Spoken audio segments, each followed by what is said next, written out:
Peace, peace, everyone. Peace. Welcome to the Sabbath Aftershow with sisters from House of Yuya. Peace, everyone. Welcome, welcome.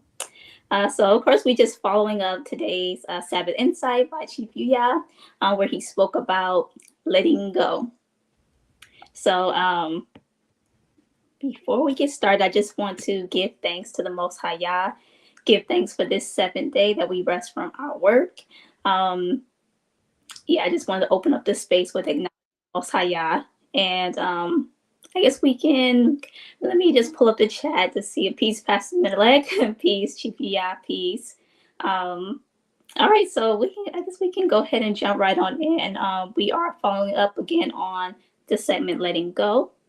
And if you haven't listened to the segment, definitely go to anulifeglobal.org and catch the replay. It was a very powerful segment, and he spoke about the Christ concept and going more in depth into it. So I guess we're going to share like our wisdom and our perspective on that and how the woman kind of fits into that concept, to that Christ concept. So yeah, today was a segment that I think if you had a chance to watch the segment from last Sabbath, you'll see, just kind of how the two connect, and I would say you should be building off of what you got last strong, and you should be able to understand like why that charge was given. And I know we had moments throughout the strong where we were messaging each other because we took the charge from last week, and it's like, okay, we're working on this, and now it's like, this strong, he's given us like that power of letting go, and what that really looks like, and when we are letting go and we're on that journey, just what it might look like. And so, I just thought, I don't know. Yeah, we had some points that we were talking about, but that first one, I think you gave a really good point to kind of get us started. So I'm gonna let you kick us off. Yes, so I wanted to start off with kind of just opening up a discussion in regards to this. So, okay, so let me go to my first point here. So my question was, can a woman develop a connection with Yah on her own? And because I know that she spoke about where he taught last on that a woman has to learn how to complete herself in the Most High first. But then he's also shared in one of the commanded days that a woman learns how to be obedient to the Most High Yah by following the instructions of her mate or her head. So the way that I was looking, I was just wondering, like, okay, all right, let's build on that. Because from my understanding, it seems that a woman's relationship with the Most High Yah is interwoven with her relationship with her mate or her head. Like, it doesn't seem like it's a separate thing. So I was wondering what you all thought about that, or just like kind of sharing your thoughts in regards to that. Because I know a lot of times, even in our new, we say things like, okay, I have to strengthen my connection with the Most High Yah, I have to develop a deeper relationship, but we don't say sometimes like, okay, how is related to that relationship that you have with your head, or what that looks like. So peace, Abba Haru, peace, Anu Radio, peace, Sister Lahana, peace, welcome. So I'm just going to pin the link for anybody who wants to join and add on to the build. All right, so let me just do that. Well, I'm gonna just start us off. I thought the question that you asked was actually a really, really great question. To me, I think about, I know in my situation that introduction of the Most High Yah came by way of my head. So it's almost like this person introduced me to the Creator, because what I was given before, like essentially as young women, we're supposed to be given that introduction by way of our fathers first.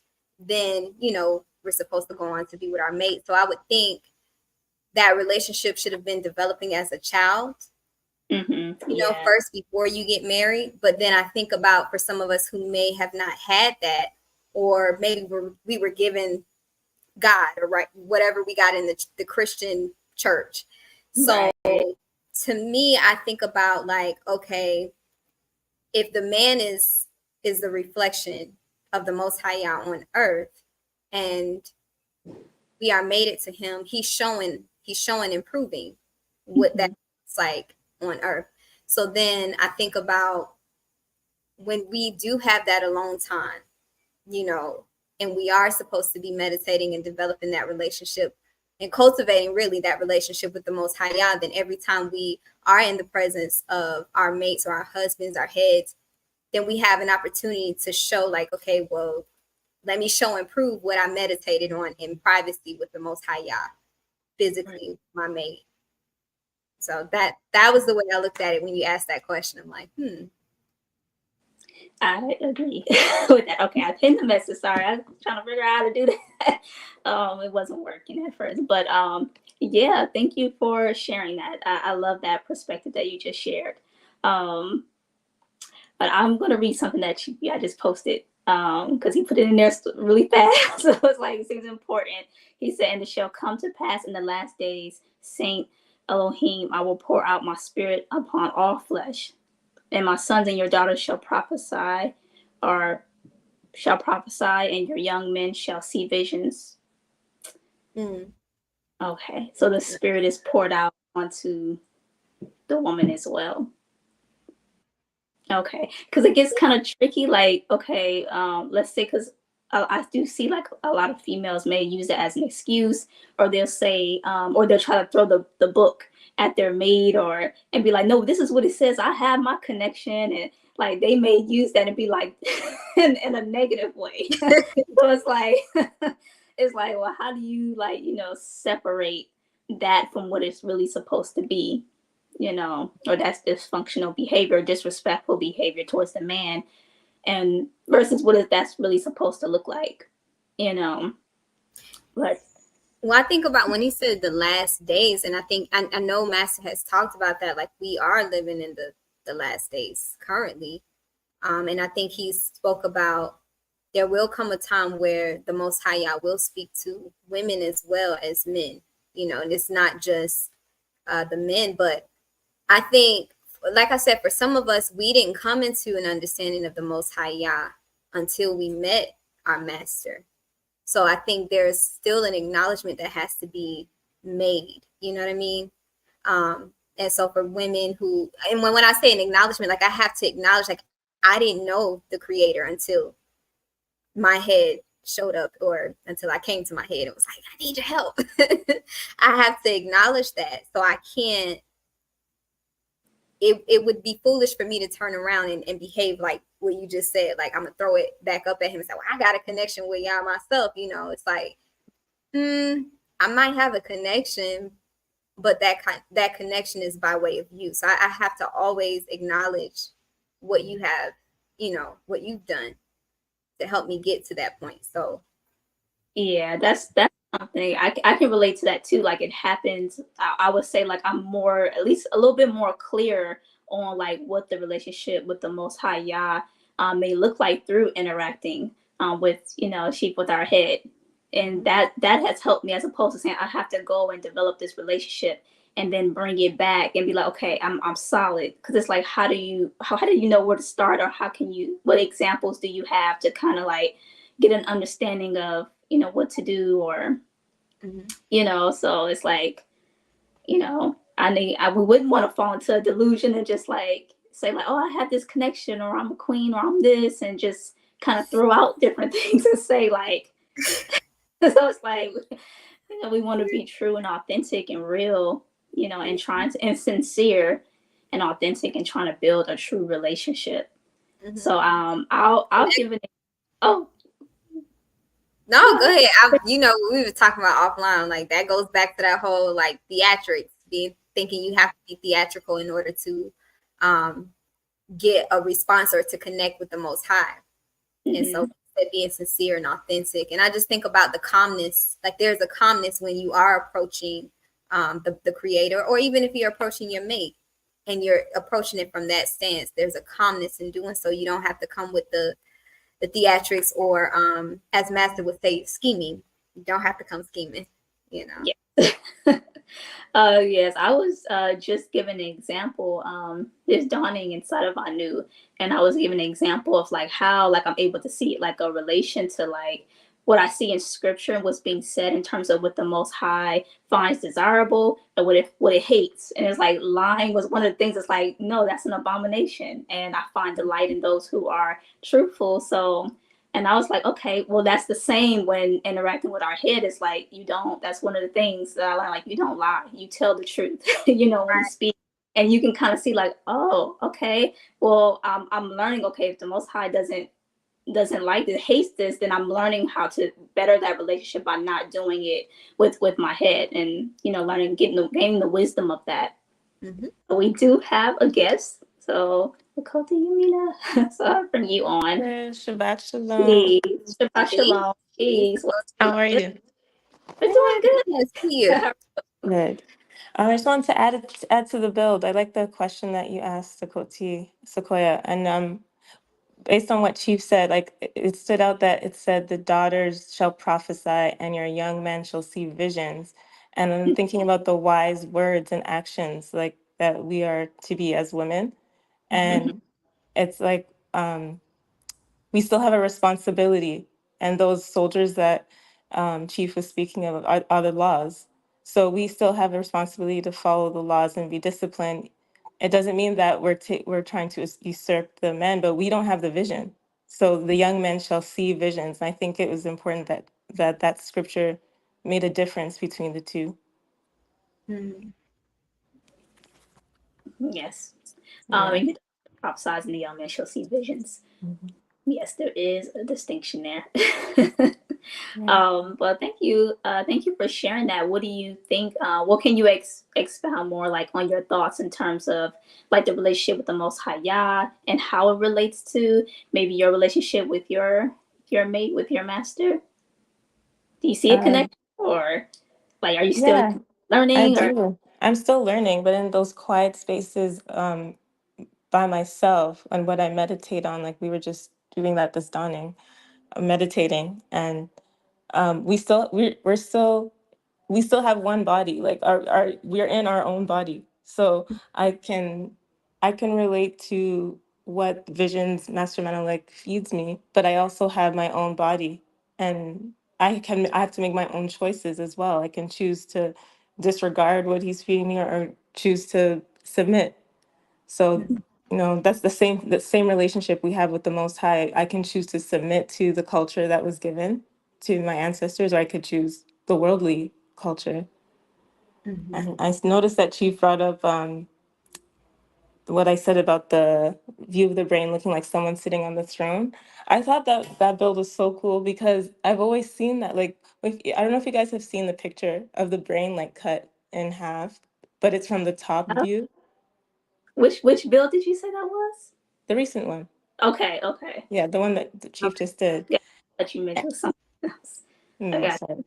And it looks like someone sitting on the throne. And you. at the bottom of the legs, I think that's where, I shouldn't say think, but I'm pretty sure that's where the olivary nerves are. So yeah, I'm getting all sciencey, but that it always fascinates me how even with Genesis with Bereshit, I always think that there's like a biological story being told, and we're like missing the point. We're taking it too literal or something. But what did you guys think? Like the inception of that sperm to the egg, like from that process in the beginning, bear sheet, or just Yeah, how everything starts to develop when the cells and when they're exactly. growing and the neural development and all that stuff. Okay. And the cell splitting and Yeah. like mitosis and the different firmaments, like, and the different levels of water. There were so many different bodies of water within us. Yeah, I look at it that way too, where it's like I think about the biological aspect as well. Because I remember one time Chief was like, Adam can be the actual atom. You can look at it like that in the body. So I was like, Yeah. okay, this makes me actually want to go deeper into, science, actually. But there was so much science that was taught when he was speaking about Christ concept and that higher level of consciousness. So it's like, okay, science and spirituality can coexist, you know. But yeah, I mean, thank you for sharing. I'll read what Chief Yuya said. He says, in reference to the insight just taught, our new radio said something interesting about the horizontal view of the brain, looking like someone sitting on a throne. Yeah. Yeah, We I Yeah. Wish I could put the picture in here, but you all can look it Yeah, up, right? yeah, I Yeah. have seen that before, and I thought that maybe is referencing to someone when they when they're sitting on their throne, like when they reach that highest aspect where they're sitting on that seat, and that's what it represents. At least that's what I thought Mhm. when I seen that. But it was years ago when I seen the brain cracked open. I seen the same thing go to Yamina, but that Yeah. was so long ago. But I yeah, think about Master when he mentioned something about well, and I guess this goes back to like being of the world or not being of the world. And just how everything of course can be flipped. But when he talks about like in secular culture or worldly culture and you see people sitting on the thrones now, but it's all Mhm. for like self glorification and self idolatry and everyone's jumping up and saying I'm a queen and I'm a king and they Yeah. got liquor and bottles and all kind of things around them. So I just thought about like the opposite when you're actually on that straight and narrow path and you're actually doing the work and you're actually walking up that mountain bearing your own cross and you do get to that point where you will get to sit on your throne. But if you're taking like that shortcut, you'll look like the people on Instagram just in the club popping bottles sitting on the throne, sitting on those thrones. So it made me think of that when you brought that Mhm. up. And it relates to the scripture and the Bible about letting go. Like Yahushua is the flesh, and it's like when we let go of, oh, I got to get what's mine, or popping bottles, whatever. The the consciousness rises to that throne, and Mm-hmm. so yeah, I don't know. It was just making a lot of sense when what Chief was sharing. So I have a lot more studying to do. yeah, definitely. I definitely have to go back and study it with the scriptures. That's for sure. But he did mention like going into that deep meditation. Like that's a part of being able to let go, going into that Mhm. place and being able to do the work. And I think a lot of times, like of course, we run from that work, and like you said, it's hard. And I think we've seen, and I knew I can say for all of us, I think, correct me if I'm wrong, but we've seen like how hard it is, like when trying to help someone. Maybe like when we used to do like truth sessions and things like that, you'll share, like, hey, this was the problem, but then notice like, hey, they still struggling with it. So it's like it definitely doesn't seem like a easy thing at all, Mm-hmm. at all. Absolutely. I think well he talked about like sometimes you want to run away from that silence, like or trying to quiet your get yourself to a place of being quiet so you can sit and see like what's actually there, what's sitting there. And we run from it. And he mentioned like, sometimes people just have to surround themselves with a lot of noise. And I know people like that. And it's like it makes sense because it's like if you have a lot of chatter on the inside, then of course you're gonna want chatter on the outside as well. But I used to, sometimes I used to run from people like that because it's like Oh, my head hurts. I can't even. I'm affected by all of this. But there was also a point where you say you talked about letting go and getting into that meditative space, and I like how last strong master talked about like that meditation is really you being able to look at an idea or a concept and look at it from yeah. different perspectives. And I was like, man, I know we did that. We Hmm. talked about it over the strong, like, yeah, I'm here. I'm meditating on this scripture. And I'm finding this scripture for that. And which was a beautiful thing for us to be able to call each other and say, peace, sis, this is where I'm at, and this is what Yeah. I'm working on this strong. Um, Definitely. so but I do realize where I have seen just in 1 week, I'm not saying all the work is done, but how that does calm you. It does calm you down when you start to look at certain things from different perspectives. So, yeah. Mhm. Yeah. And And it also reminds me of the qualities because we're required to be quiet. And I think that meditation, sometimes I get caught up in the intellectualism of it, and that's a trap as well. That's one of what I think of what you said, the Barabbas is the world, and I instantly thought of intellectualism as a relation to that. And you can appear to be quiet, but there's so much stuff going on in my mind, like trying to make connections and thinking about this and thinking about that. But when you quiet your spirit, I think that's the responsibility of a woman. Yeah, I do agree with you. Like, how do you think someone who struggles with quieting spirit can go about doing that? Because yeah, I think about people who are always constantly needing to say something, and it's like sometimes you just like even when something very like important is being said or a deep thought is being shared, and you just need to sit and just kind of like just sit with it for a while. Someone would jump in and just immediately say something that's like it's like, wait, hold up. Did y'all just hear that? Wait a minute. Wait, let's let's take a moment of silence real quick and just just let that ring, let that message ring and bounce around the room some and but yeah, like what would you say to someone who's struggling with that? If Well, anything. we still have to be in deep meditation. I think what you said, he's in meditation all the time. So Yes. we would still have to be, even when there's someone bouncing stuff on the wall, how are we going to respond? Like, are we going to be like, no, no, no, be quiet, be quiet, be quiet? Or are we going to continue to be in deep meditation? Yeah. Even with study session, like yeah, we have to study, but what answers do we provide from our meditation? Mm. That's been standing out for me. I Mm. think about and I'm not sure if I can necessarily say what a sister who's struggling with that would have to do. I know for me it was when Master said you just gonna have to accept that scripture is the answer to your problem. For me, that was just like it just clicked. In that moment, to me, it was like, okay, well, that's your moment to let go. Like, because for some reason we keep thinking we're like, and I thought about this, like we think we're strong enough to overcome the issues that we have. Like we tell ourselves, or I told myself, like, I'm strong enough, I can overcome this.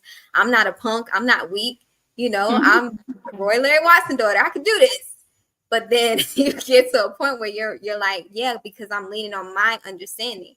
And I'm seeing like every time I do that, it's just more just destruction. Like every time the Most High is giving me a blessing, I'm messing it up because I'm leaning on my idea of what I think is strong. Yeah. And then once he said, well, you're just gonna have to accept that this is the solution, it's like, okay, I'm just gonna have to throw in the towel. Like I ain't got it. It ain't me. It's greater is he that is in me than he that is in of the world. It's literally that. So I want to go back to what you said, Akoti, Yamina, like about like being able to pull back and like you share like what wisdom do you have to share? And I was thinking about that recently. I think I shared it with you, Akoti, Margie, like speaking all the time and needing sometimes to kind of go back into that quiet space and gain that wisdom for a while before coming out and speaking again. Because it's like, wait a minute, I need to be applying and so I can come back and actually share that instead of just like saying things that are maybe not important or don't need to be said. And I remember she was sharing with us inside of our house, like, okay, if you ain't saying anything that is that means anything, like just don't say it. Don't say it. So it's just kind of like that's a practice in itself, and it's been challenging for me because it's like, okay, well, I'm gonna just be silent, not saying anything for a minute. So I was like, well, maybe that's what I need to do. I need to, pull back and kind of be in that meditation and for a minute I to think talk. just to talk. I think we were even talking about like even doing these segments. Sometimes it's and to others they may feel like, oh, it's just easy. You just get up online and you just Sometimes it does feel like, man, I'm just talking to take up space, but I'm not actually saying anything. So that was like I would say like even for us because we're still learning. It's like, yeah, you should always be in meditation, like because when the time comes to be able to sit on the platform and speak, we should have something that's just coming, and we're coming with like something that's solid. Right. So More of the application of what was taught. which we can like this strong. We were able to, like I said, we were calling each other saying, man, I applied what Master taught and this is where I'm at. Like we were able to do that. So That's great. TGI says sons and daughters, prophecy, young men see visions, old men see dreams. The distinction is deliberate. Mm-hmm. The young sees visions. Sons So then and I would ask, well, what's the difference in the visions and the dreams? hmm. Yeah, because I remember you saying night visions. I have So night visions, not dreams. I would think dreams are probably, oh, but then when he says, oh man, it's like you don't allow yourself to be born again every day. You don't allow yourself to be in that childlike state of mind where you're constantly learning or you're constantly being given, like you're connecting with the creator. So I would think if you become an old man, you become like stagnant, encrustated. So you're stagnant in a way of thinking or a way of being. You haven't allowed yourself to let go of that. So because you're you're stuck in that, you're not having visions, you're just having dreams, which are probably just illusions. I get it. Yeah. Maybe that's, Yeah. I that's think what I'm visions thinking. are also like they're greater plans. Like a man has a vision for his life, or to a vision that the Most High gave him. And dreams, I think, I don't know if they're necessarily true, like you said, Akoti Margie. Like maybe it's a message, but Yeah. I'm It I'm seems. just And I wonder if the dreams are coming more from like I hope, like I'm dreaming of something because I hope one day this may happen, but it's not actually like you're not moving off of a vision that the Most High, like you said, like the Most High gave you this, and this is a promise to you that's going to happen versus a Mhm. dream like, oh, one day, I hope to be this and do that. It's like you just dreaming. You're not. The vision, but then remember Master talked about in the podcast, like a vision is gonna, if the vision is coming from the Most High, then you're gonna get steps to Mm. actually, fulfill that or make it to be. But yeah, like you said, the vision is, or the dream is, you just one day, one day, someday, I don't know. And you're just coming up with your own ideas, it was seen. Because he spoke about that in the Command Day on Vision too, like your idea versus a divine vision. Is you just coming up with your, oh, I want to do this. It's coming from your want, your desire, you Yeah. know. Mm. But, For some reason, I thought of Stevie Wonder's Inner Visions album, and just like the whole idea of him being blind, like not being able to see. Remember, Master talked about like you got to kill those those demons. So not having those two eyesights, but then to create a body of work called Inner Vision, it's like it made me think like you had to have been meditating and communing with the Most High to create something like that, And then that takes me back to like the whole idea of the essence of who we are. We're supposed to be creators. Like we're supposed to be creating new cells, new life, new whatever. Like we're supposed to be creating. So if you take these away, you're able to have that inner dialogue with the Most High, that vision, and then you're able to create something in the Sure. physical world. So That just reminds me of the memes going around of Stevie Wonder being able to see, like, all like he does all these, he has all these actions that he's like, can he see? Like, am I tripping or can Stevie I mean, Wonder he see? may been looking through the first eye, like he may Yeah, been like, like y'all don't know, I'm over here, like I can really see. he's on a different level. But that also relates to the seven seals that Chief was speaking of, mm, being entrapped by them and mm, how we have to release them. Yeah, mm. and I think about that too. Like when you may be speaking with people and they say like, well, and you may be trying to point something out. They're like, well, can you give me an example? And it's like they want you to explain it through the senses. It's like, I mean, like I'm telling you the vibe and the energy that you're putting off. Like that's what I'm speaking to. Okay. Mhm. It reminds me of like that, like wanting to be like kind of trapped in that. So like, okay, well, if you can't prove it, if you can't intellectualize what you Mhm. see, then it ain't Then real. it And ain't real. yeah, that's that. Yeah. But Mm. Koti Yafe says, what is the difference between let's see, what is the difference between is vision suggesting a level of consciousness? I think Chief answered it. Okay. Yeah, I guess where we at? Oh, we're dreaming subconscious that may not be realized. He Okay. says one speaks that will be, and another consciously sees what will be. Another sleeps and imagines what could be. There we That's go. There we go. That's the answer. Yeah. So Kotiafe Okay. asks, what's the difference between is vision suggesting a level of consciousness, whereas dreams mean subconscious that may not be realized? And Shibuya says one speaks what will be, another consciously seeks what will be, another sleeps and imagines what could be. Mhm. hmm I think So we said that in a different way before we saw that comment. Say, is the dream something unplanned, something that isn't real? Are visions real? Ideas Mhm. with tangible application. it sounds like that was answered in what Shibuya shared above. Um, Yeah, she took it back. She said, "Give thanks, Chief." I just saw your response. She was oh, asking. Yeah. okay, so let's pull up the next comment. Liana says, I remember Chief talking about the elder of one of the men in Anu sharing a dream about a system we need, and Chief had the vision for the 14 keys.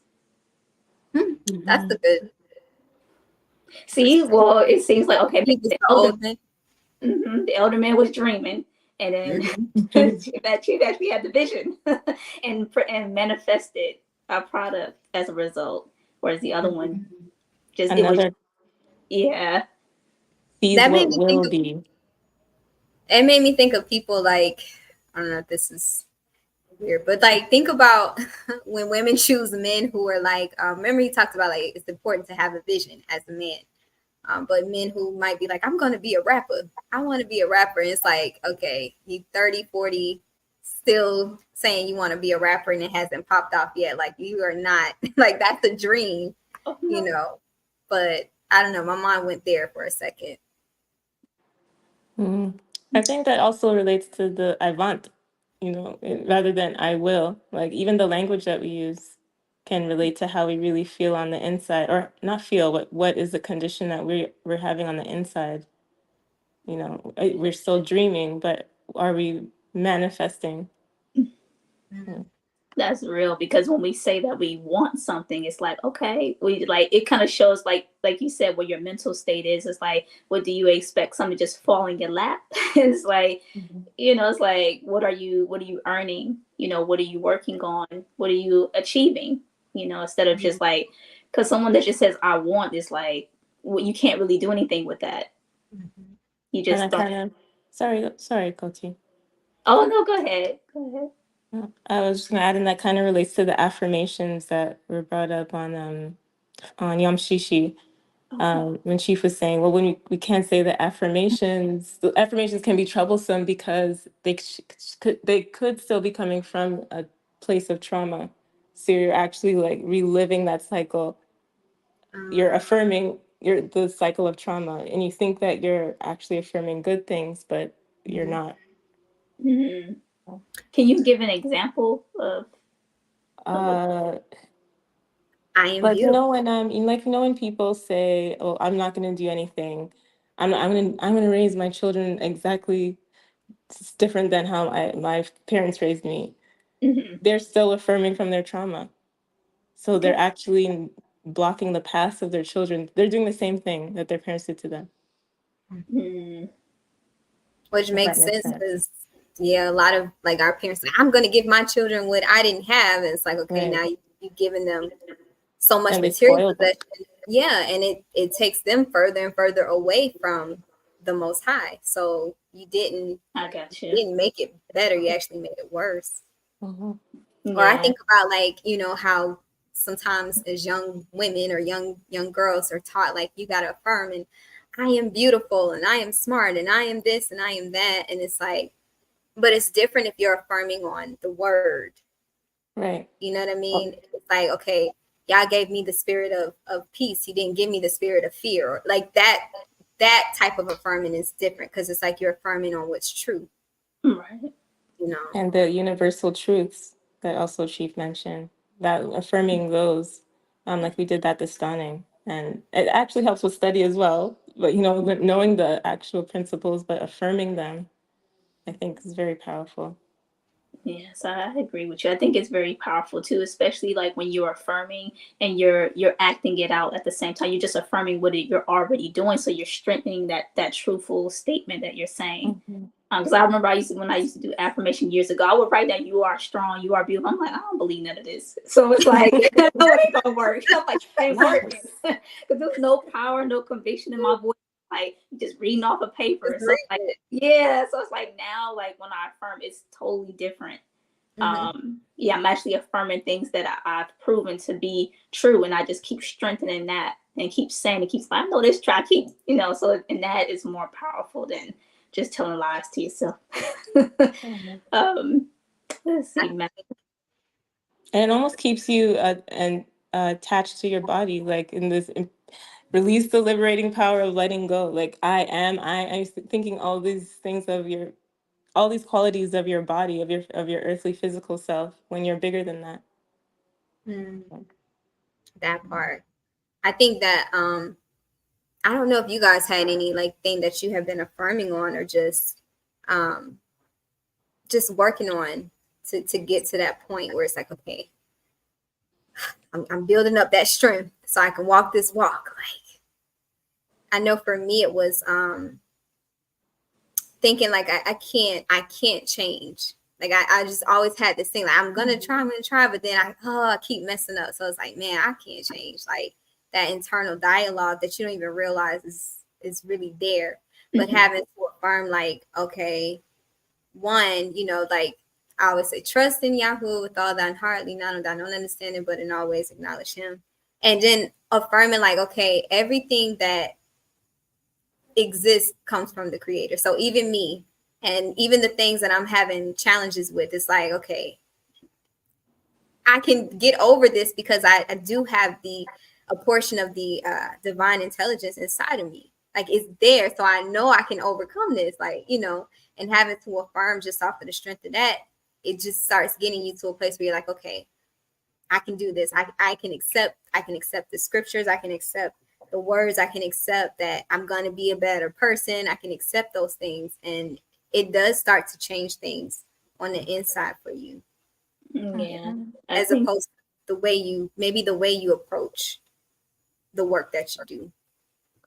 Yeah, I think staying in that word, would help because you'll be able to pull examples of like, here are examples of how I am divine. And I think when we're appreciative in those moments and we're giving thanks, then we'll remember those in times where we may regress or fall back on something like, nope, but remember these things that you did. Remember you was grateful and thankful for those. Okay, so let's let's go back to that.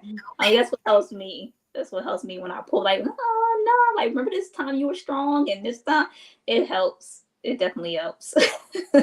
And also back to the universal principles, because nothing ever stays the same, as everything is always changing. So what you're at, that's not true. You are always changing, Koti. So yeah, I think the principles come in again. Mm. TPS is right. Raising children based in a reaction deficit blocks their true path. You're working out your issues on them, no ignoring their own karma. Hmm. Yeah.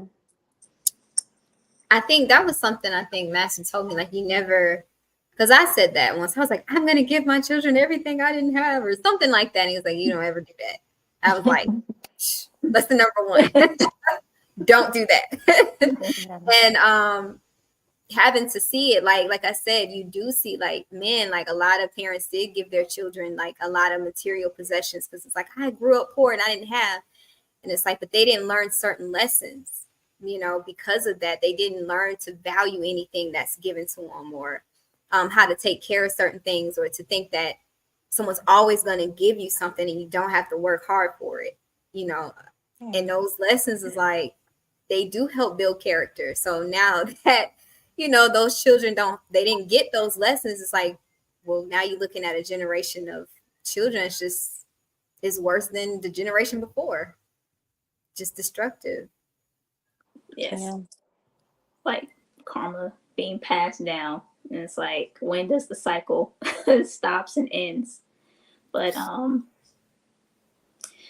Pastor Melik says, I'm thinking about what Chief Yah told Aki Rahim last night regarding individuals who attempt to discredit the teachings he is getting. When he said that, I was like, I know what you're talking about. I've had moments of like, sometimes it's hard, like you want to share with your blood relatives, we'll say that, not your family, but because it's different. Like I said, we can call each other and be like, hey, I'm going through this, or I know this is something you're struggling with, and but then when you go back to certain relatives and you're like, yeah, man, I messed up here or whatever, and I was told I need to do X, Y, and Z, or I need to fix this, or maybe I got checked on something, and sometimes they're like, oh, you don't need to listen to that person, you don't need to listen to him, and it's like they'll find anything that I would say soothes the ego, or anything that just upholds the ego, whereas somebody else is giving it to you in a way that's like, okay, you need to be accountable for your actions, and you do need to try to be a better person. And but I've had a lot of people to say stuff like, you don't need to listen to that person, you don't need to listen to Chief Yuya. Well, they call him Chief Yuya. So would And that really, sorry. go ahead. I just wanted to ask. So would that relate to the crowd part of Like if I was to today's? listen. Yeah. So yeah, if I were to have listened, I think well, I'd be where they are. And sometimes these are older people saying it, and it's like, well, then I have to look at like, okay, well, do I want my life to look like theirs? And it's like, I'm not gonna listen to you. I'm gonna stay over here, because at least like, this person is giving me truth, and this person is encouraging, pushing me to actually grow and change. And just because you don't get it, or maybe you don't want to get it, or maybe you're probably uncomfortable but comfortable with being where you are, I don't have to listen to that. That's not what I want. Or that's not where I'm being led. Not necessarily what I want, but that's not where the Most High is leading me. So Yeah, I think about that crucifixion aspect. It's like you're gonna be like, they're gonna try to score you and try to do all this, and it's like all because you're trying to move to more what's in alignment with truth. And it's like seems really messed up, but it's like when I started like reading scriptures and like not the scriptures, not just kidding. But when I started reading, I was like, wow. So I was like, I just started seeing like, oh man, I feel sorry for those who live in truth, because it seems like they get it really hard, but no one comes to be like, oh man, I feel for you. It's like, no, like all the liars and the deceivers and the wicked people, they get all the support in the world, but those who really like walk in that narrow path, it's like, who's there for them? Who's there to understand what they're going through? I'm like, man, that's so sad, Yeah, I think of mental unwellness. I think how it's like an epidemic, and it's such an epidemic that everyone is unwell. So I don't like I don't sometimes it's easy to get mad at people like when they do that, but I just look at it as mental unwellness. And they may be looking at me the same way, like, well, she's crazy. But Yeah. I but I have an understanding of the path that I'm on, that we're on. absolutely. I think about I know we talked about this, but just that building that kingdom up. And I know we were given the lesson to learn about what it meant to be born again. And you know, I think I referenced John 3:3, where Yahushua was saying, verily, verily, I say unto thee, unless the man be born again, he will not see the kingdom of Yah. And then that reference to, was it 1 Peter 1:23, where he was saying, being born again, not of corruptible seed, but of incorruptible, by the word of Yah, which liveth and abideth forever. And I just think about that as it relates to also the meditation piece and building up that internal universe.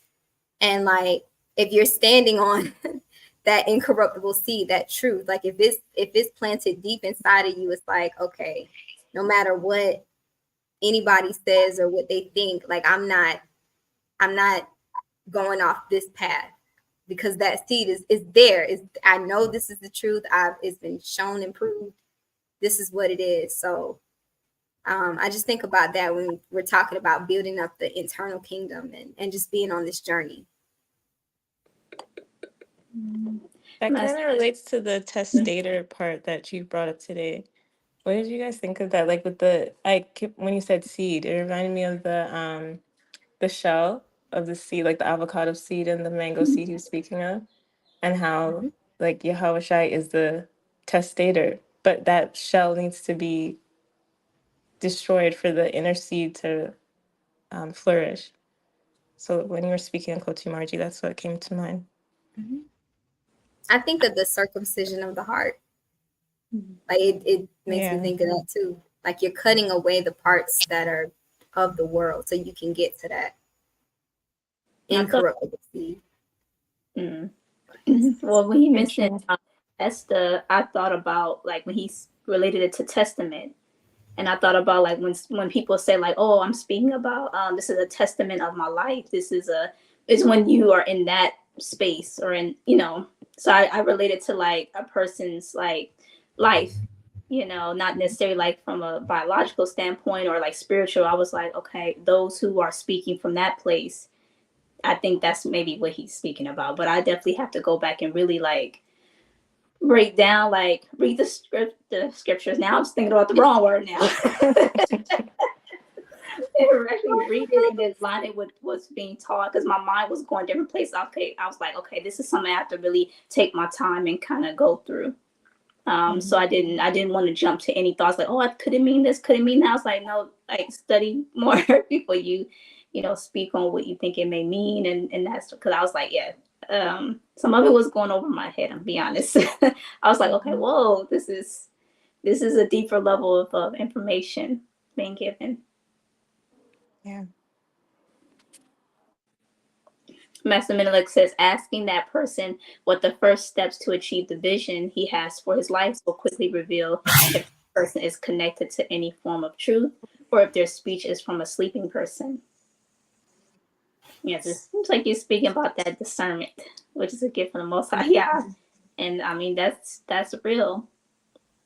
But it seems like usually like if you would kind of like share or maybe say like, hey, like I know that you're not speaking from a truthful place, or you may have questions for that person. Then there's this anger and defensiveness, which is not the fruits of the spirit. So I kind of think of like when people react that way, it's like, okay, that's not loving. That's not. And it's like another way to kind of see too, like, okay, this person is not. You didn't receive anything from the Most High Yah, because why are you acting like that? That's how my mind thinks. Master Menelik was saying that comment is related to his comment about Akirahim. Mm-hmm. Okay. Yeah, I forget it. Okay. Dr. Hava says, when we talk about making changes in our character and lifestyle, that's where the real work and spiritual journey begins, that Chief Yah spoke about earlier. I think that's the part that like still a lot of us or a lot of people don't want. It is hard. And I know we talked about it. Yeah, sometimes people will say that before they leave. I knew this is hard. It's like that's supposed to be. It's not easy. Like if it was easy, we'd have a mega church like some of these other pastors, and that's just not what this is. So I know for me, like I said, it just goes back to that, like, you know what? Thank you for giving me the truth. It hurts. Yeah, I got my feelings hurt, or yeah, I got humbled, but I would rather hear the truth than somebody just soothing me with lies or fluff to keep me in the world. Because the very reason I may have came to, I knew was because I didn't want to be in the world. So sometimes you have to remember when you made that decision, did you truly make that decision to say, you know what, I'm coming out of the world? Or did you just come for whatever other reason? I think about Proverbs 3:11. My son, despise not the chastening of Yahuwah, neither be weary of his correction. Proverbs 3:12. For whom Yahuwah loveth, he correcteth, even as a father the son in whom he delighteth.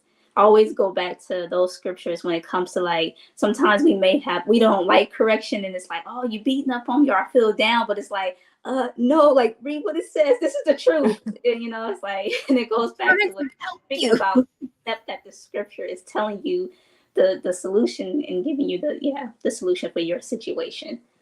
So it's like that's something that I definitely look forward to walking and experiencing the wisdom of the truth of that. Because I did not always rely on scriptures to be like, this is the solution is in here. When I looked at it, I was like, oh, this book is too complicated. I don't understand it. I don't get it. And now it's like definitely reading it with a different perspective now. Definitely. So I give thanks for that. Yeah, even the rod in Psalm 23, the 23rd Psalm, it reminds me of that, like how it comforts me now. Like Yeah. all the laws really are saving us from what's going on right now in the world. I was having that conversation. I say that all the time, but it's like it's like a get out of jail free card. Like the laws aren't actually um what's the word? They're not I lost the word. But they're not like keeping us down. They're actually a form of protection. Yes. Yeah. And even going back and thinking like, okay, when you are being reprimanded or when you say like, hey, like, don't do that, like, look at you, like, fix that or stop doing this, like that person actually cares versus someone is sitting back just watching, like, it's like that is so cruel. So it's like that is very cruel. It's like you just want to see me messed up. You don't want to give me no wisdom, no wise counsel, nothing. I just fall and bust my head and you like it's Bleed like out. Sometimes they don't have it to give, That's I true. think like they don't have it to give, or maybe they want you to be just as messed up as them.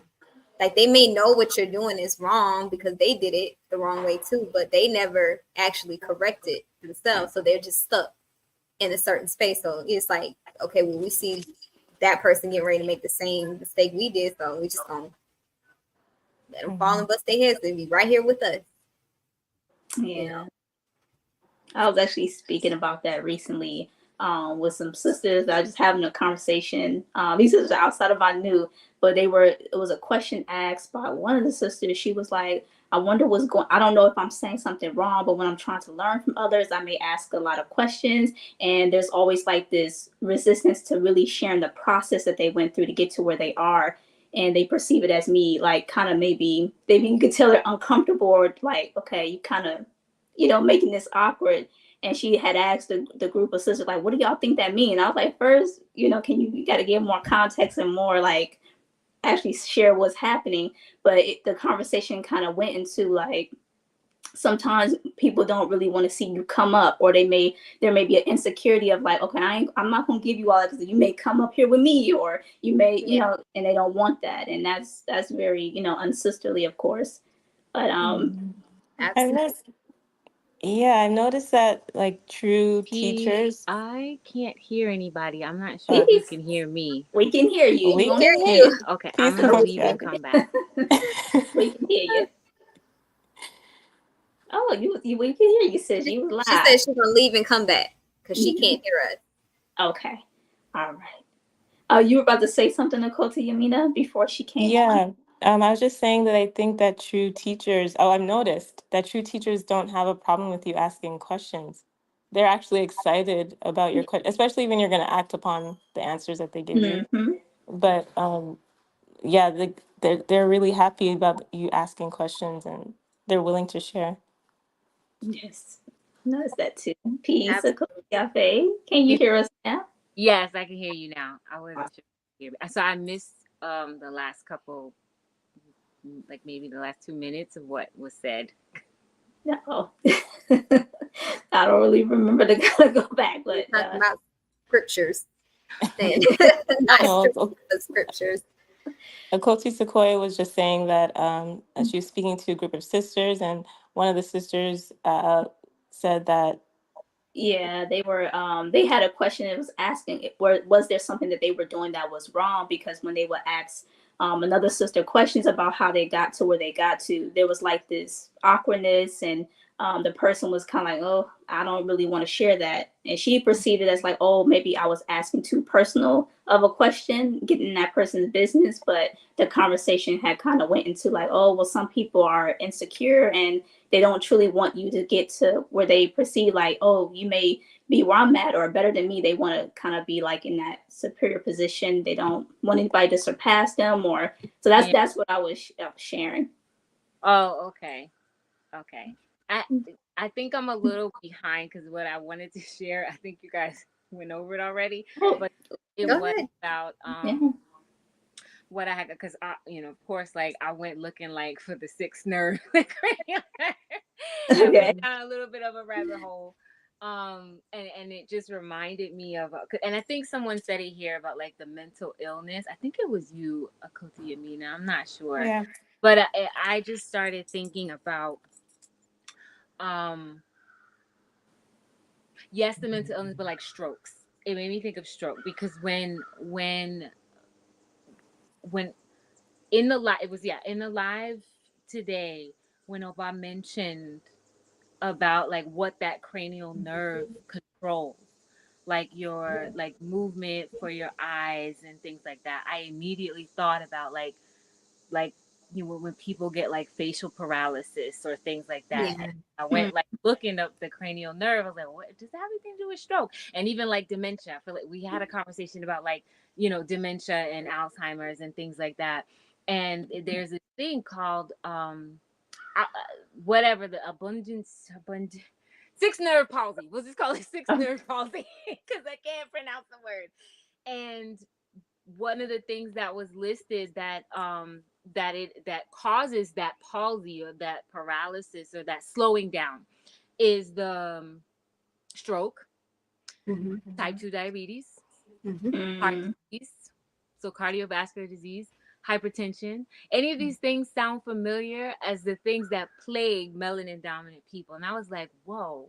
I was like, these are curses. So if so I immediately was like, well, if you can't get right, this is what you're gonna suffer from, and you'll never get, or you may never get. I can't say you'll never get, but it seems to me like you won't even have the mental capacity or the clarity to get to that throne, to get to that Christ-like state. You're going to be paused right here because we refuse to do what was necessary. I refuse to grow. Or I want to keep these worldly things. I want to keep all my nice pretty things. I don't want to strip myself of what's not needed. I like to live in excess. Whatever my issue is, if I stay there, those are the things that are going to plague. And I've seen it.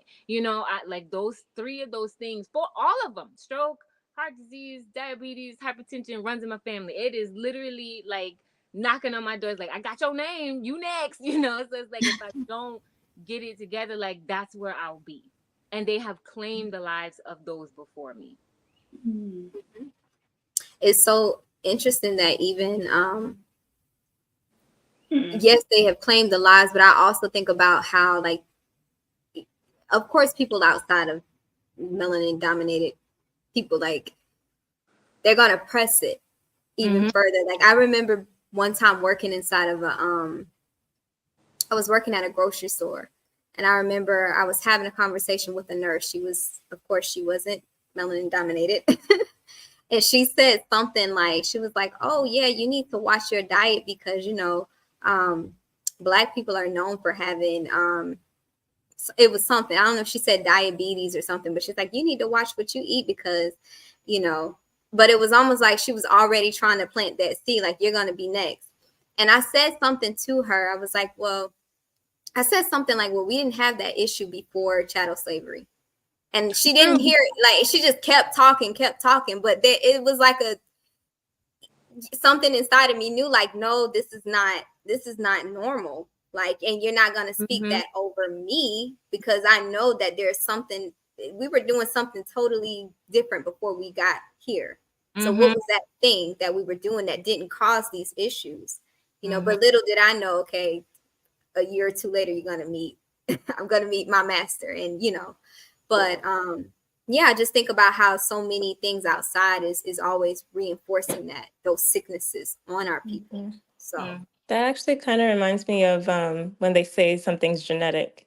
Like there's this always this thing about, oh, it's hereditary, it's genetic, and I think it's just tradition. Like you're not letting go of unhealthy traditions, Mhm. like the hypertension that Akotiafe mentioned.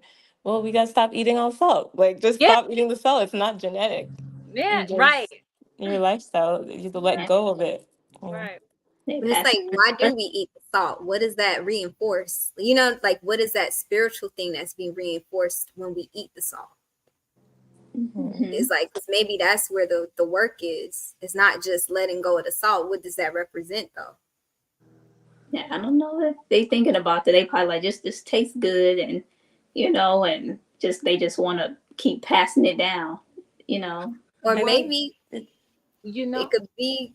Uh, oh, so I was gonna say, well, we weren't the ones going around looking for salt. There was a trek to go look for salts, look for spices. Well, at least that's what they had said.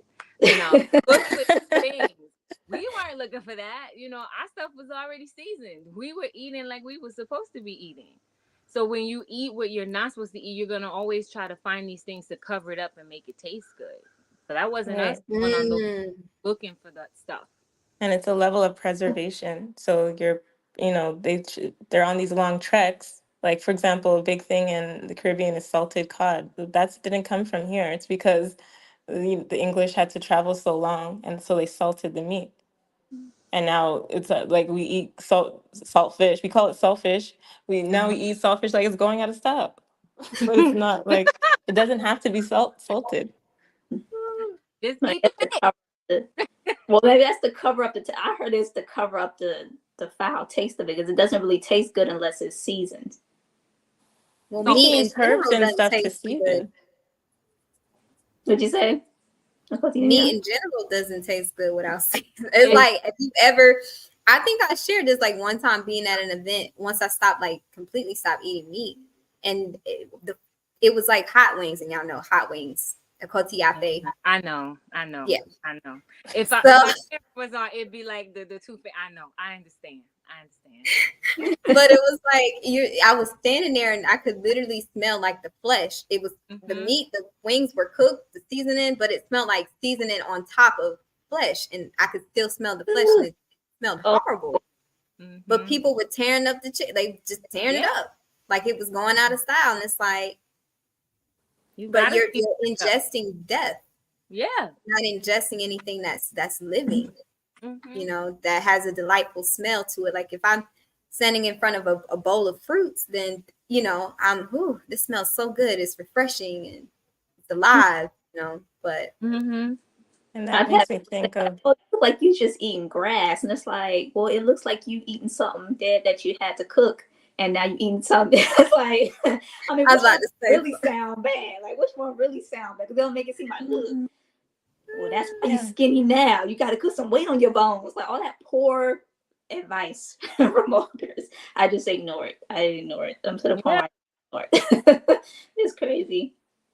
And then you're liberating your temple, which I think we can go back to liberating the power of letting go, like letting go of the worldly items that pollute our temple. mhm. And they could be food, it could be what we ingest through media, everything. So, Mm-hmm. Absolutely. Peace to Coty Maria. Coty Maria hello, hopped on. Nikoti. Peace. What you want Peace. to add? Peace. I don't know if I have anything that you all spoke on so many pieces and you jumped from section to section, and I'm gonna say that I agree with you, Ema Sequoia. There is a lot of re-listening and revisiting that has to um go on in order to really get the fullness. Some of the points that stood out was the chief mentioned Simon, and he asked Hmm. why, like why Simon. Um, and I thought that was a potent piece because he spoke on the fact that it was he didn't say, but I remember Simon being connected to listen, to the Greek word meaning to listen. And that connects right back to the portion on removing the thieves and the darkness within the sixth and the ninth hour, because then there's no speaking happening. There's nothing that you could physically see. So the sight out, the ability to communicate or to speak, and you speaking for yourself is gone. And the only thing you have is your hearing faculty. The only thing that we have is that hearing. And that hearing is not hearing the self, even though there's a conversation, even though there is the push to meditation and it being internal, you're not listening to the ego self, you're listening to the voice of the creator. So that I thought that that listening piece was key. And why Simon, I remember he said it's only you that can open up your pineal. So that listening piece requires that it's on you, it's on a person to receive, it's on me to receive. I'm gonna speak for myself. To receive what is being given in that moment, during that meditation. um I also wondered if it was connected to what is collective, because when we were doing the when Chief was doing the breakdown on the Our Father, one of the right actions that he provided was that we ought to not think that it's a personal relationship, but think from the collectivism, and not that personal was just me. And I create a barrier, and it's me and the Most High, or me and yeah, Hawashai, and that's the sum total of it. And I think that Simon piece kind of brings us back to that whole, that communal um perspective. If the background noise is too much, let me know and I'll just like mute. Oh no, But you're I have a No, little you're bit of good. background noise. Yeah. So it's like that meditation has to happen, but I also acknowledge that there's something that is being said, like it's a collective meditation, like it's everybody should be working toward this, going up the mountain. Like he Chief used to always say that, he used to always refer to himself as a silverback going up the mountain. And I can tell you exactly when I was riding my bike and exactly what time I hopped off the bike. And I was like, what does that mean? Sorry. What does that mean? Why the symbolism of the mountain? And so the instruction today, in terms of like looking at all these locations that are referenced throughout the text, the Golgotha, the Sodom and Egypt and Calvary, and it pointing us to what this idea of what Calvary is and that skull, but then the climbing of the hill, which is that meditation that we have to do. Um, I have to do, it's just, and I think one of you sisters said it very well, very eloquently earlier, where you share that this is a follow up, right? This is like a next step in the process, because the previous step was this. I realized though that this is we are being given grace, because this is like the 50,000 time that a process is being given to us, because I went back to some notes on sacred geometry. But Chief this was probably about 3 or 4 months ago, where he was saying like there's this process, and you don't get to maturity until you get through this process, and that process just it requires a maturing to happen first, so there's just there's a lot, and I could get scattered if I start pulling on all the different pings that happen during the today's lecture and today's instruction. But some of those were things that I thought of, and I was like, let me join and just share a little bit of what I received. And if you all have questions and so on that you want to re-ask, because I know you all had questions and I don't remember what they are, um, I'm happy to share. Well, thank you for sharing. You shared so much that I wanted to like kind of jump on. Um, there was, when you spoke about process, there was a segment I was trying to think. I think it was a segment on devotion, and then it was mentioned in the study session last night where he gave a step of like most people they want to skip that work, and I was like, okay, so this was given years ago, and I was like, we've been given all that we need, and the only reason we wouldn't be making changes because we're just not following those steps. But when you spoke about like the meditation aspect, that stuck out as well. I don't remember where my thoughts wanted to go with that, but when they circle back around, I'm throw it in there because you said something that was like That The hit it. Calvary. Sorry, go ahead, Akoti Margie. No, I was gonna say just like what Akoti Sequoia was saying in terms of one, like we've been given this, many years ago, these teachings, but I think about, again, like Master said, like you're just gonna have to accept.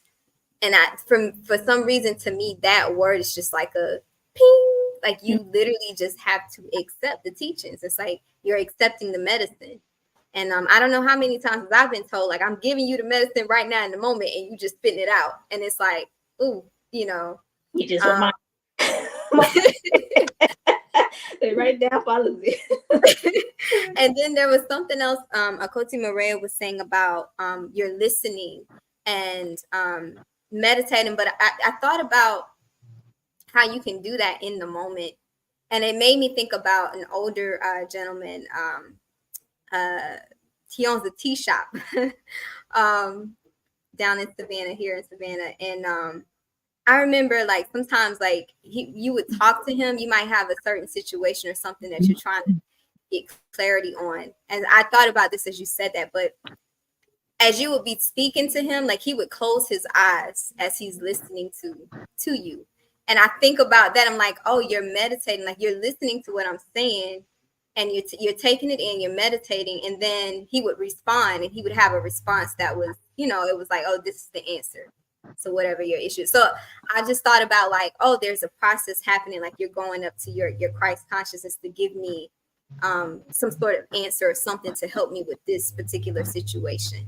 And just thinking about like, I guess if you start that process, you would get to that point where in the moment you're actually doing it, and you're able to, instead of like, well, wait a minute, I need to go home, run a bubble bath, sit and meditate on this for 5-6 days, and then I'll come back and give you an answer. But it's like if you're constantly in that mode, then and I just think about the charge that we have been given as we are in our new, like we are supposed to be helping others bring them back, bring them to the kingdom of Yah. So we should be getting there, in the work that we're doing. So Yeah, I sometimes have to do that with when people tell me sensitive like information. Like I have to close my eyes so that it's like what she's taught on today, the occipital nerve, like that they're the thieves.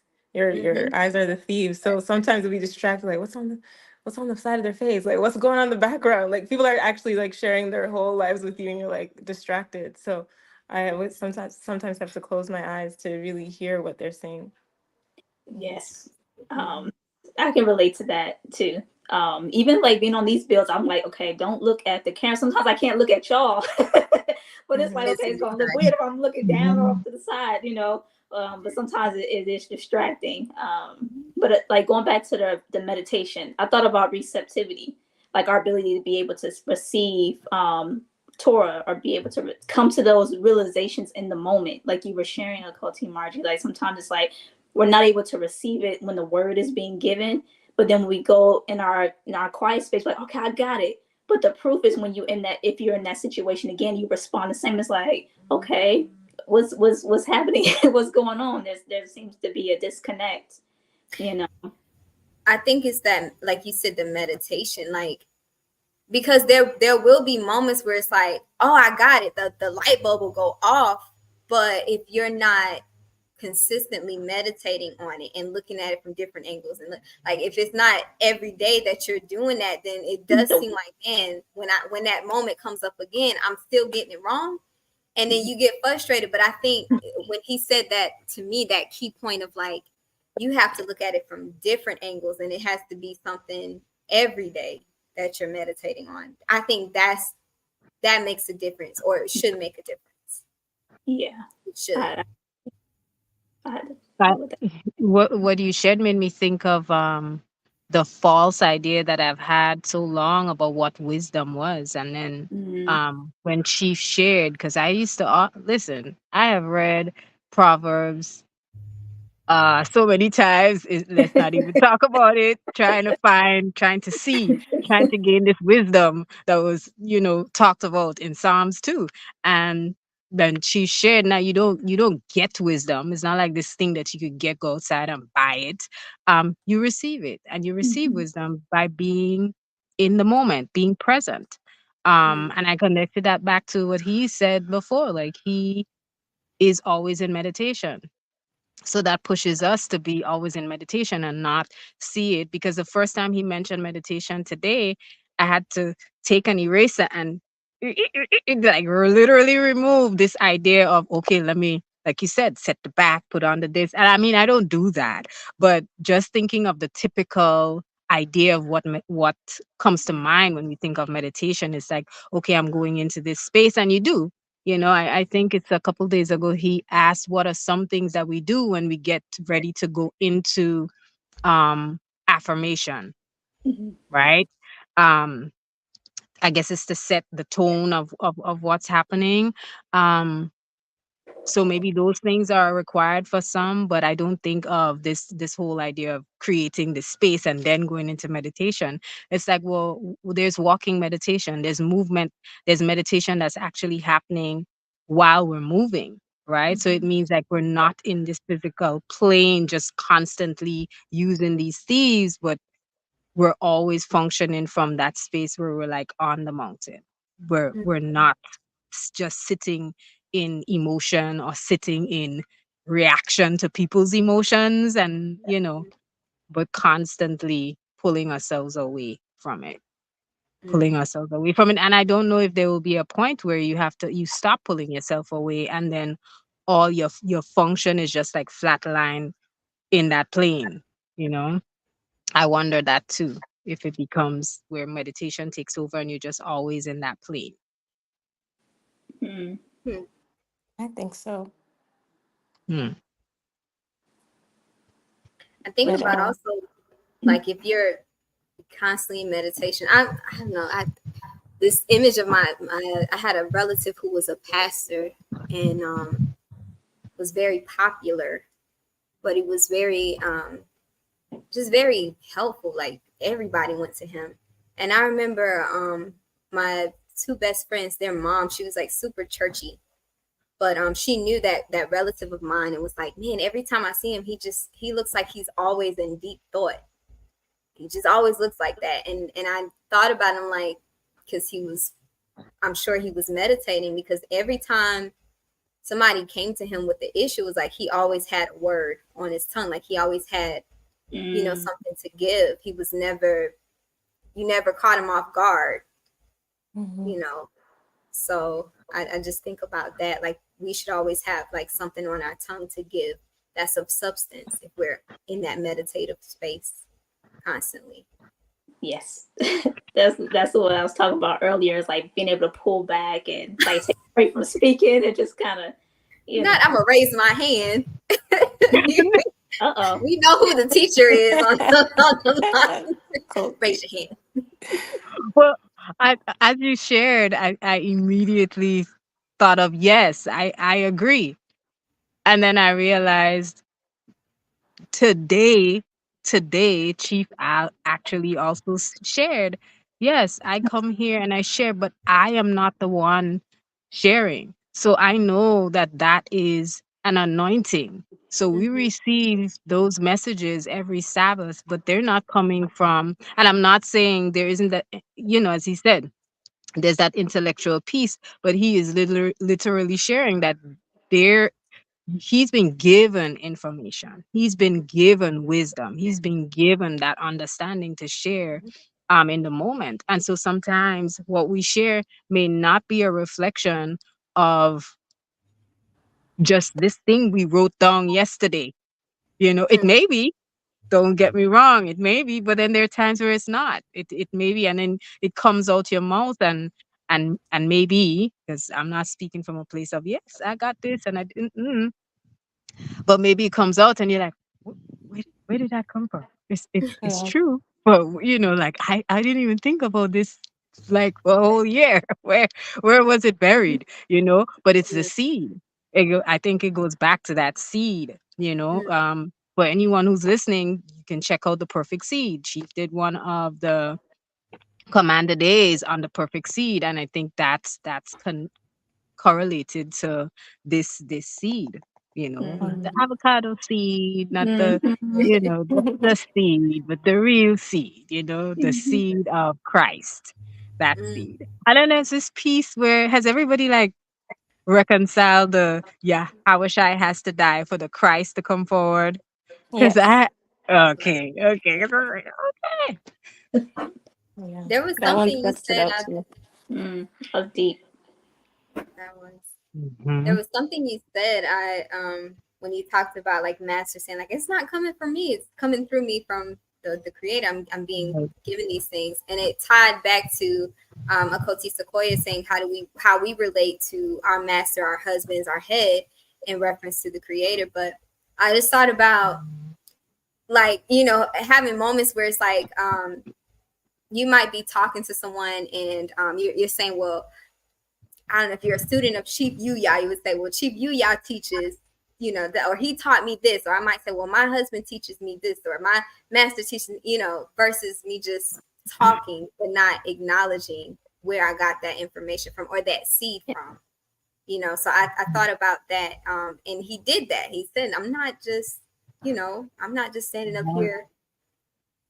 It's not coming from me, but it's coming through me because of my connection to the creator and Mm-hmm. what's being given to me. So, and it feels Yeah. like that sometimes when he's teaching us, it's like, oh, there's a lot coming in. I'm slow it down just a little bit, But yeah. That actually reminds me of like the idolatry thing, because I think we studied this. I can't remember when, but maybe it was in the house that we studied this. And Master Menelik was teaching me that we shouldn't, as women, really should put the Most High first, Yah first, and then our mates, because it becomes a form of idolatry in that sense as well. Mhm. Um, so yeah, that's what stood out when you were speaking. Mm. You talking about when like not falling into idolizing your Yeah, head. Mhm. exactly. Mm. I remember having to be like I won't even say I'll say corrected, but like in a I can't say indirectly, but it's like if you're paying attention, because I would say, "Oh, thank you, thank you, master," and then he would say, "I thank Yahweh, thank Yah for X, Y, Hmm. and Z." So it was like I'm telling you, like don't fall into that trap of like thinking it's all me, but give thanks to the Creator for X, Y, and Hmm. Z. You know, Right. because at the end of the day, like I always say, like something could happen to master or what, and then what are you gonna do? You know what I mean? It's like then what? And I think about that because that was the case prior to like when my father passed. It's like, okay, what do you do if all of it Hmm. is in, you're looking at this person, but you're not seeing the creator through that person. You're missing the point, like you're missing it. Yeah. Yeah, and it Yeah, kind I of. think. Oh, go ahead. Sorry, go ahead, Coach Maria. No, I Oh, was after. gonna. I was gonna make a joke. Never mind. No, no, Oh, no. make the joke. Your jokes are Can't welcome. make the joke now. We done brought the most high in the picture. You can't. No, no, no, no. I was going to say now is a good time for a little bit about Ruth. That's all. That's uh, all. That's a Coach Maria joke. Oh gosh. Yeah. um, no, it reminded me of like it kind of gets all lost with that person. Like if the idolizing, you may think that it it's an honor to that person, but if they pass and everything's gone, their whole life's work disappears with them, it kind of is an insult to their life as well. So that, yeah, It just stood out when we were speaking. As you were saying that, the similar thought was popping in my head when she would say, like, we would say sometimes, like, oh, we really appreciate this. It's like, well, the truth of that is in your lifestyle. That's when you show like how appreciative you are versus the words that come out of your mouth. So as you were saying it, that thought was coming at the same time. So I was like, okay, kind of caught the same wave there. I thought about it on the flip side, like the responsibility. So in the words that you choose or how you choose to give thanks. Like let's say if you were, I don't know, let's say if a person did something for you and they might be a person who's not in the truth and they might just be in the world or whatever, and you're thanking them, it's like you might be boosting their ego up by doing that. Like you might be leading them further and further away from the creator, as opposed to you saying, you know what, that was a kind gesture, and I give thanks to the Most High for connecting you and I, and for putting it on your heart to give or to do that for me or to provide that service right now in this moment. That may cause them to start thinking a little different, as you know, like, oh, I'm doing something, you know, not in a way that's like, oh, I did this. I did this. But let me think about what this person is actually saying, and you know, so I just think about that. Even there's a responsibility in the way that you give thanks. It's like putting a reminder into the space, because what comes to mind is that exalting the gift over the giver of the gift. And so that, like, that's what we, and if you ask me what page it's on, I cannot tell you, but it's from the Anu way. It's not mine. It is from the Anu way. I don't want any, I don't want no problem. I want no smoke. I wrote that. I wrote that. It was his words. I don't want no problem. It's not my words. We're gonna put it in the description box. Right. It's like exalting the gift over the giver of the gift, because regardless, because that person could be the gift, right? And by you, oh, I really thank you, regardless of who it is, that's exalting that gift that was sent to you by the Most High. Like that, it could be that person that was sent to you. It doesn't have to be like an inanimate object. It could be a person. But then putting that reminder in place, even for ourselves, makes a big difference, because it brings us back to where I wanted to say, actually, it brings us back to the ground, to reality, but maybe it actually puts us up further in the path, like, you know, based on like what we learned today. Like it puts you further along that journey up the spine and going into that Christ-like mode. Yeah, and you feel it. You feel it instantly when you don't actually make those acknowledgments. When things happen or things, yeah, just I don't want to say, yeah, when things happen, but we know it's not just things happening, right? We know that, there's a path set, right? So when we see those good things and we know Yahuwah gives us, or Adon taught us, so Yahuwah gives us good things. That's it. So when we see those good things happen and we don't pause to give thanks, I can tell you it's almost like a glitch happens in the system, and I have to be like, oh gosh, hold on. I forgot. Like, I was so excited about this thing that happened, or this experience, or maybe something for someone else. Most times it's like something for someone else. I'm like, all right. But I forgot in the moment to actually give thanks for it. And I would have to pause and say, oh, wow, what happened there? Why you forgot? Like, and give it immediately. But I think it's a beautiful thing to get to the space where you could do that effortlessly without forgetting. And you see it in every little thing. It's not just the big things. It's not even physical things where it's like, yeah, I gifted you this thing. No, it's not even that. I think about like what Okoti Yamina mentioned earlier, like the testa, going back to it, because she mentioned like testament. I think about, okay, when you're a living testament, then that's when it comes naturally for you to give thanks. Like you you experience the Most High Yah in your life, and there's no shadow of a doubt. So I'm like, I think what he's teaching about the Christ concept is so deep that it's like I can't even fathom it, because I don't I've experienced it, but yeah, it's yeah. I look forward to diving deeper into it, because he did teach on the Christ concept, but this was a different aspect. Definitely a lot of science. You know, when Akoti Maria talked about being able to see the creator in the moment, like just it's an opportunity to give thanks. I tied it back to when Akoti Sequoia was speaking about sitting with the sisters, like having that conversation, and the young sister saying, when I asked another sister, like, how did you go through this, or what steps did you take, and they kind of hold back. Yeah.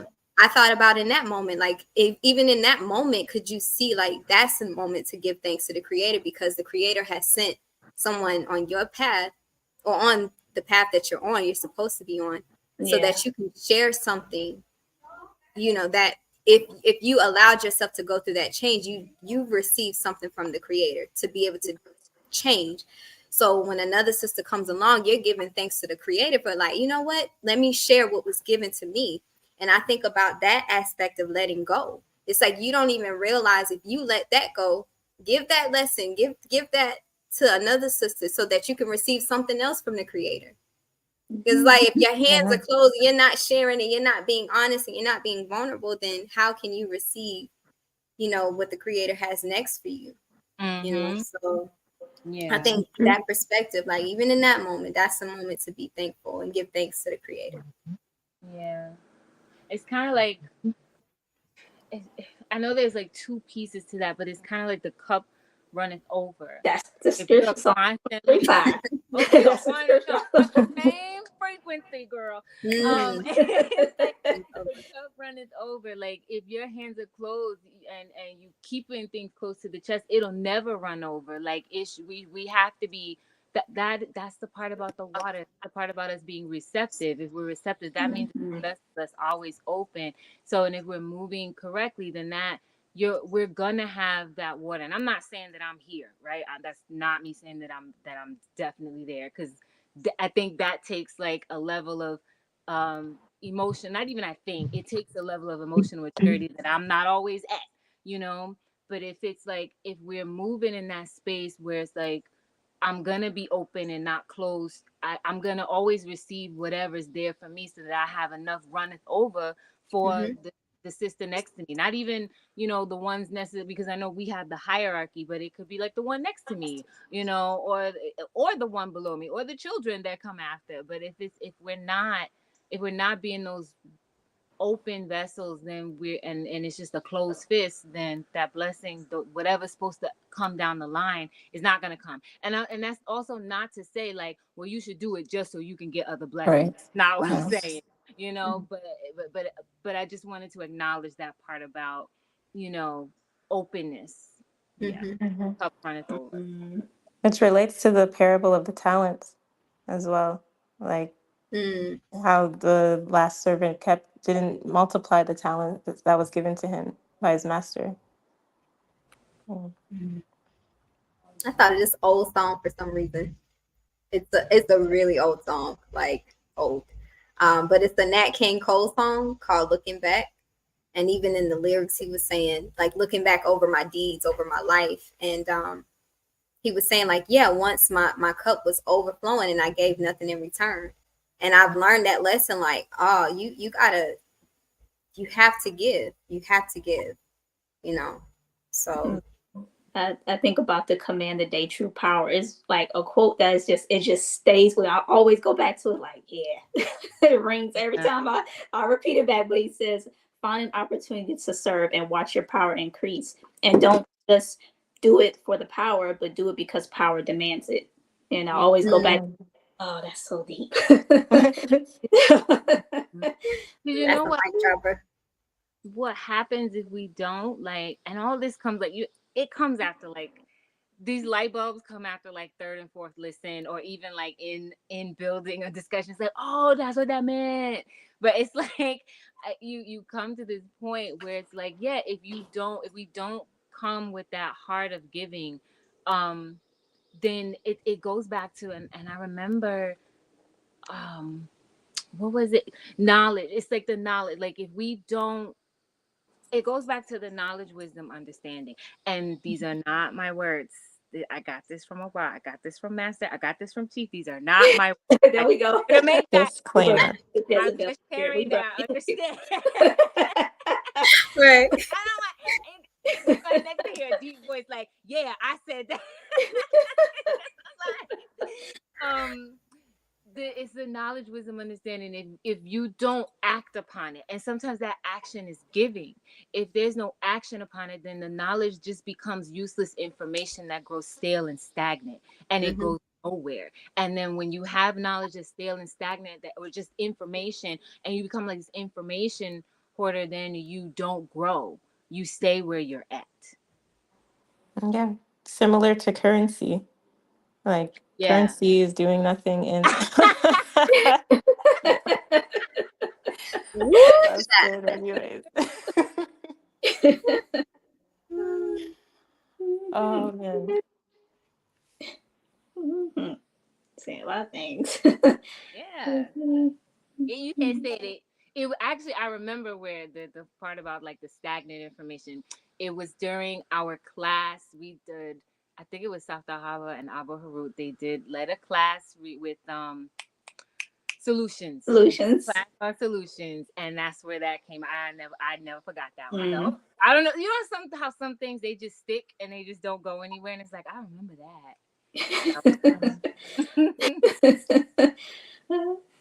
This is a really great build. We have a lot of comments here, but I think they were just kind of building in the chat. The Master Malik says, right, they are pointing to the consequences of a consistent pattern over the course of generations. It's not a genetic condemnation, just long-term cause and effect. But it sounds like he's talking about the generational curses. Yeah. That we pass down. Eat a certain way and get the rewards and consequences of what you consume.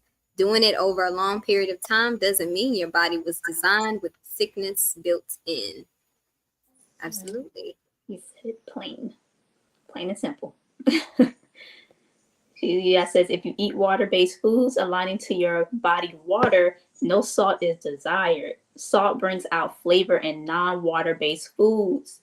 If you live somewhere with no fruit or vegetables, you seek enhancement. I would say I used to get checked or teased, I would say. We call it checking. But because I would just eat like fruits or veggies rather without anything. Like I just eat them like a carrot. I just be sitting there eating a carrot. And like, what's wrong with you? Like, how do you eat that like that? And it's like, you don't need anything. Just, but I think that was even in that moment, that was maybe a subconscious thing of like you want some truth. You seeking something else where everybody else want that salt to cover up the taste. So yeah, and it I think it clears your palate too. I remember going on a juice fast, and when I had ate some chips, it tasted so why you gotta say it like that? Chips on a juice fast? Chips really is.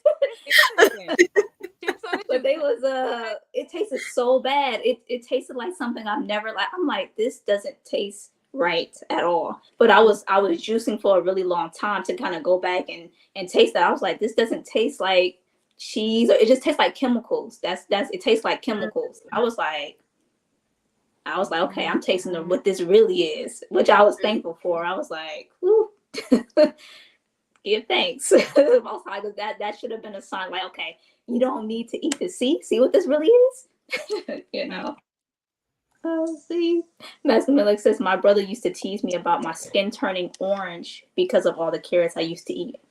I've heard that before. Yeah, me too. Yeah, I ate a lot of carrots. Yeah, like I didn't think it was true though. My mom actually told me that my eyes, I would have perfect eyesight. So I used to like down the carrots every day. I'd be just downing carrots. And yeah, but I don't wear glasses now, so maybe it did work. Okay. But they call me Bugs Bunny, and I'm like, I don't know if it's because of the carrots or the teeth. I don't know which came first, the carrots or the teeth. Man. You said, who called you that? Your family or other? Yeah. They call me Bugsy. Bugsy. All those come from a place of love and not. Our family can say the most meanest things sometimes. But The Unity Mandala says when Chief mentioned this passage with the two thieves being the two eyes between the first eye, are the two ears also not the two thieves as well? Hmm. I think it was just the two All of eyes because even based on what Akoti Maria added, like listening with ears of humility, but I could be incorrect. But based on what you've said today, it was the two eyes. Yeah, but I also think Ain't about there just the things eye? in I general just it to is be. what it is. He said Hmm they the two eyes, so then they the two eyes. The ears might be other seals because it's the seven seals. But if those two eyes or the and also he took what was it, the olivary bodies, Yeah. then the two thieves. That's it. Like the ears might be something else. They may just be other seals that we have to not be trapped in. But Mhm. the, hmm they are what they are. Yeah. And when Chief mentioned the lack of speech or lack of words from that that nerve, the G nerve, I'm Lassoflarin gonna Jr. call it beautiful. You got it. G nerve. Yeah. he said he said that the words of Yah is what we hear when we are quiet. So I also think it may not necessarily be a physical hearing, but correct me, please, because I may not know, but it may not just be that, okay, I hear the physical sound of a person's voice, Mhm.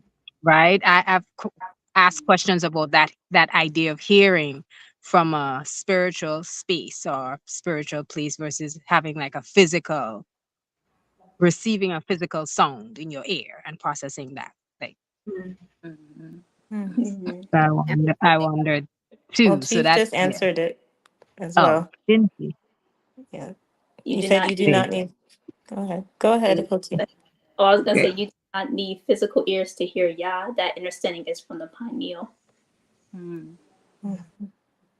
Yeah, Thank you. that's what I got too. It's like when you go into Yeah. that space, then you hear. Because I used to practice deep meditation years ago, where I just like I Mhm. did it for the sole purpose of hearing something, and when I would do it for hours, like, and I would do it to the point it's like where I would hear something, at a certain point, What but was it she hearing? huh. So what were you hearing though? Well, well, it wasn't like it could be answers to I don't remember what I was hearing, but it could be like something that I had a question about, or I would receive an answer to it, or something like that. Um, yeah, I don't want to go into like all these spiritual experiences and things like that, but because I'm not trying to create that type of vibe, but you do like there. I have had experiences where if I sat silent enough, I would hear Mhm. something. So I'm saying when you say something that I, It's horrible. I'm asking because there may be people who are sisters or women in the world who may listen and say, "Oh, well, I do that," but that could be the Jezebel thing where I Yeah, just sit and I listen to myself and Yeah, myself. myself. So that's why I said, "Well, I what get, was that something you were hearing?" Because get you. I guess I'm thinking like, well, if you're meditating on the word, then what you're hearing is going to be the word.